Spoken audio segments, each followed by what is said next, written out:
Hello, welcome to the space, welcome to this channel, and it's Banji.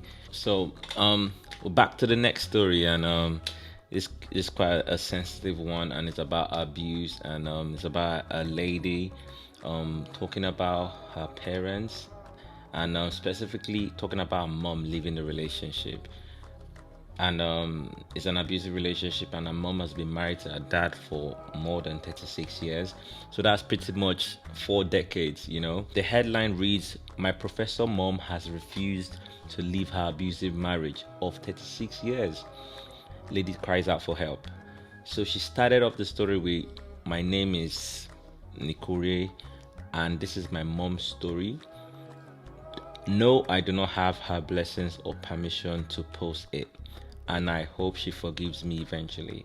So this is just one thing about people in abusive relationship. It's like it's an African thing sometimes, or I think it's a general thing. You don't want people to know, okay, this is going on. You don't want nobody to know. You just protect her.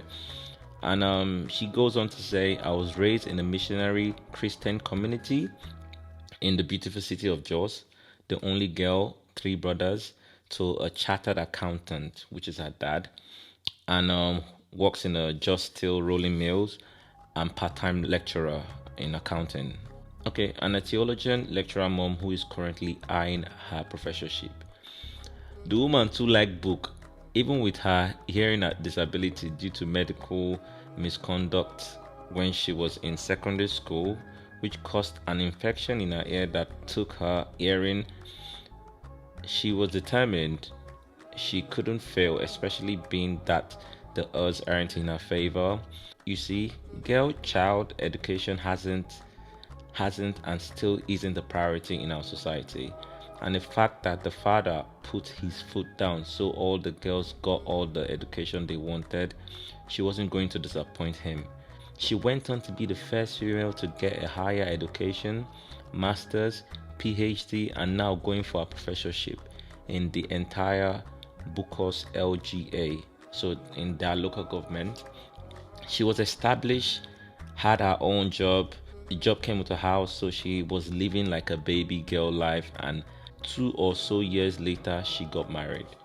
So it's a thing where this woman has obviously had a very difficult time growing up. That's the mom, and she had a loss of a little bit of disability with her hearing, not a little bit, but she had a disability with her hearing, had an infection, and medically wasn't treated properly, and that even motivated her more to be the person she is right now. So it's a really motivational story so far, and she was okay. What she's trying to say now, this lady was okay before she got married to their dad. Let me just put it that way. Growing up, we didn't have plenty, or so it seems, but doors were always open to come share with us. So on an average, we had nothing less than 14 to 20 people under our 3 bedroom roof at every given time. My mom would break her last bread even if it meant us, her kids, sacrificing. Because in our words, if I don't give them, no one else will. Please bear with me, my children. So this woman is clearly a very, very selfless woman. She had always called us aside to pacify us. I never understood why till now, or at least when I grew up. But then in my head I was like, yeah, this woman don't love me. I was so close to my dad, I'll literally sit at his feet all the time, like an obsessed groupie, playing with his veins on his feet and hands, and I'd always pray mine become like his when I grow up. I even slept in their bed with them. So each time I was upset with how mom would, in my head, help the needy, I reported her to dad, who gave me all the meat in his plate, and everything would be alright. Not until some time in 2008, right after my high school, my dad had a stroke, unfortunately. Oh, we thought we were going to lose him. My mom, who was just about to go for a PhD in Ogbomoso, had to put on hold to take care of her sick husband, who nobody thought he had make it out alive. So the mom had to put a hold on the PhD, and because the husband was sick, and nobody thought he was going to make it alive. But that woman nursed him to life. I remember she wouldn't allow me specifically to go see him in that state because she knew how close I was to him and would have devastated me completely. She didn't want more casualties, I suppose. So I waited for him to get home. It took him weeks, but he finally made it back home. That was my awakening. Stay with me, I'm getting there. Okay, it's a long story. Mom had asked us to prepare a library and put a bed in there where she moved into when they returned from the hospital. And my dad was alone in the room they once shared. The next day, mom took me and my brothers to the hospital for a routine check. We never had this before, then endless family meetings. You see, my family had ups and downs, just like every other family anyway, with a steady dose of beating to pop of my mom by my dad. So sometimes he had even used a fan belt, break holes on her body, belt, beat her with cutlass, his belt, wooden spoon, you name it. My father was also a farmer, so we had lots of farming tools around the house at his disposal. My earliest memory of witnessing this was one time someone brought pork for my mom, and somehow my dad, who doesn't eat pork, ate out of it. Mom coming into the room with me, I only had two brothers at this point, realizing that I immediately told him to spit it out as it is pork, and she knows he doesn't eat pork. Next I saw was one heavy blow landing on my mom's stomach. Oh my goodness. And then the kicks and the beating ensued. Then he stormed out of the room, leaving her on the ground there wailing.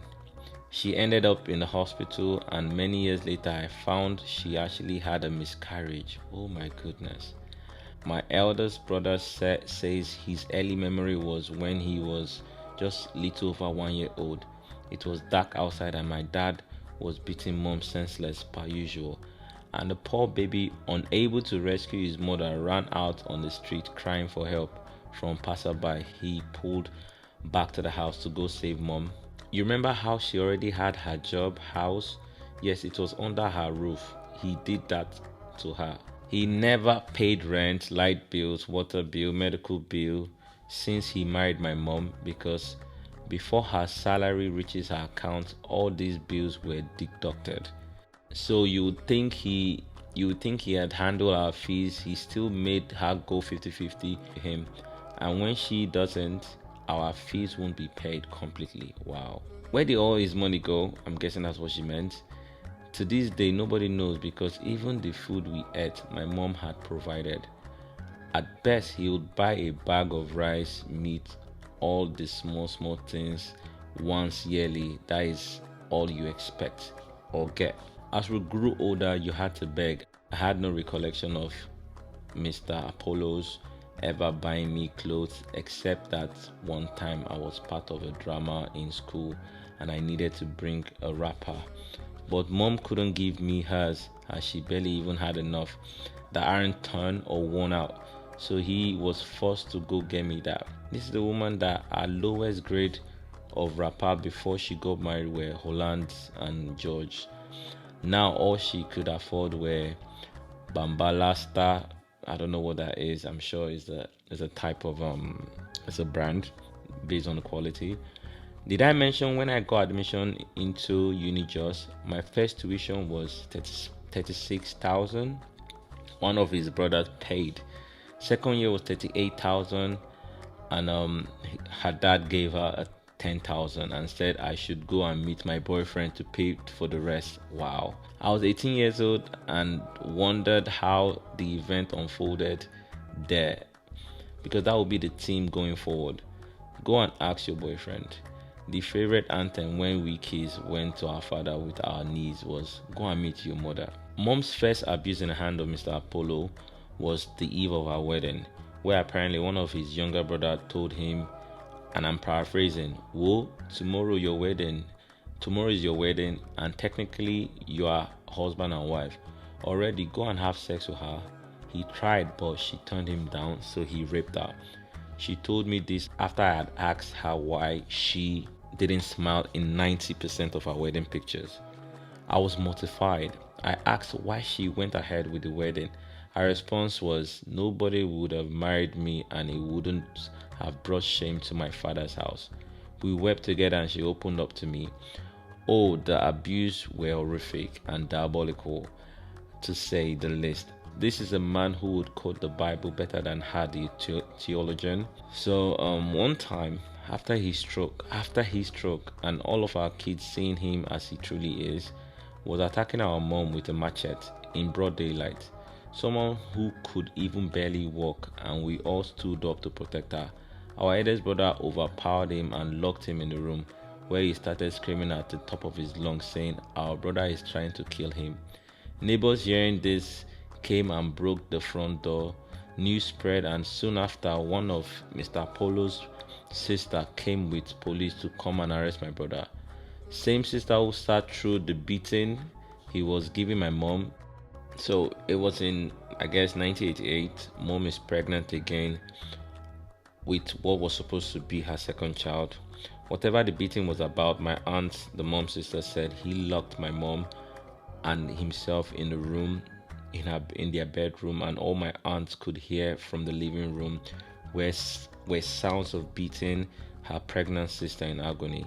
Fun fact: his sister that brought the police to arrest my brother was sitting in the living room with her leg crossed, watching TV like nothing was happening. When he had his fill, he opened the door and stormed out of the house. My auntie said the sight she beheld was the scariest to this day. It was that of her sister packing up the blood fetus, almost lifeless, in the potty beside the bed she kept for her toddler. Wow. His sister just looked over her shoulder and carried on minding her business. My mom is arguably top 5 female theologian in the entire Nigerian, but I bet none of you have heard of her. Dr. Yossi Martin, daughter of one of the first Nigerian missionaries from Plateau State, Zachariah, will later start experiencing job sabotage by her husband, who would constantly threaten her to this day that he will go and have them terminate her job if she didn't behave.